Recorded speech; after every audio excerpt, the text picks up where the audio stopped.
state of the world of Warhammer 40k is one of constant war. It's a non-stop battle against the forces of darkness. The Space Marines themselves are at the front line of the fight, and they have been created in order to be the ultimate fighting machine. What fascinated me about Space Marine was it was a world that I'd never encountered before. I realised there are dedicated enthusiasts, and over 20 years this has been an IP that people are very enthusiastic about. So to see something that's had that kind of longevity, there has to be something behind it. I got involved with Space Marine because somebody approached me and asked me if I wanted to voice the hero of a video game, which I'd never done before. I found the idea intriguing. I then came in to have a look at the artwork and get acquainted with the world of Warhammer 40k and like what I saw. Having dipped my toe into this world, I kind of want to take a big swim now. I play Captain Titus, who's the leader of the Space Marines. And he is a 7-foot fighting machine. He is a warrior monk. There's a Zen element to him that allows him to perhaps question things that other Space Marines wouldn't. Our plan is unchanged. The appeal of playing Titus, bearing in mind I've played a lot of villains in my time, was that he's the hero. The fact that he has a strand of something that runs through him makes him a little more interesting than just a straightforward whiter than white hero, was what appealed to me as well. I don't believe the world is black and white. I don't believe that people are black and white. I think we all have the possibility to be villainous within us, but we all have the possibility to be heroic. We need to get down to the surface to take out the gun battery. Do you want to go home already, Sergeant?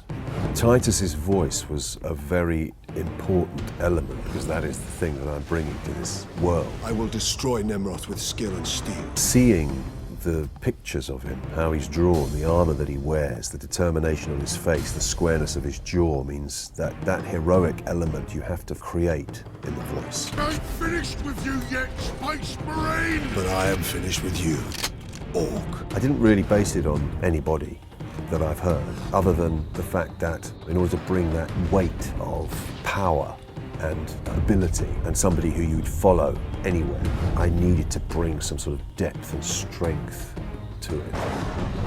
Stand fast, Ultramarines. It was an organic process really, born of understanding what was required and seeing the way he looked. There's a strategy behind it. Their leader is no fool. That's perfect, thank you. Okay. Essentially, the narrative of the game is that the Space Marines led by Titus land on the Forge World in order to deal with the orcs that are threatening to overrun the planet. And while there, hear a distress signal and discover that there's an Inquisitor on the planet. This is Inquisitor Drogon. I need urgent assistance. We need to find the Inquisitor before the orcs do. Without giving too much away, in this particular game, Titus's journey involves dealing with treachery that he was not expecting to encounter. Inquisitor! Get back! Titus's comrades essentially are extreme ends of the spectrum. Leandros, who is the raw, young, new recruit who lives by the rule book and would die by the rule book, given the chance. In Titus's mind, I think he can see a young, wet behind the ears character who hasn't yet learned through experience how to deal with the various problems that will be thrown at him. Consequently, he can be pretty annoying, but Titus puts up with him because he understands it's just immaturity. Your days as a novice are behind you. Why do you still interpret the Codex so narrowly? I suppose he has a natural distrust of anybody who lives by the book. The search for answers must wait. What if that is too late? You forget yourself, Ultramarine. Sidonis is perhaps he's his equal. He's certainly a battle-hardened veteran of many campaigns, and is probably Titus's closest companion, if he has such a thing. He trusts him, relies on him, would have him as his point man in any given situation. Never trust the Inquisition! Voice acting in a video game differs from film in the sense that you haven't got the ability to demonstrate anything with your face, with your eyes, with your demeanor. Everything is distilled into the way your voice sounds and the way that you communicate with the words that you're using, what's going on in your environment. It's not for everyone. You really have to find the right tone and find the speed and the pace to carry people along with you. There is a real discipline involved. Nothing can tempt me from the path of honor.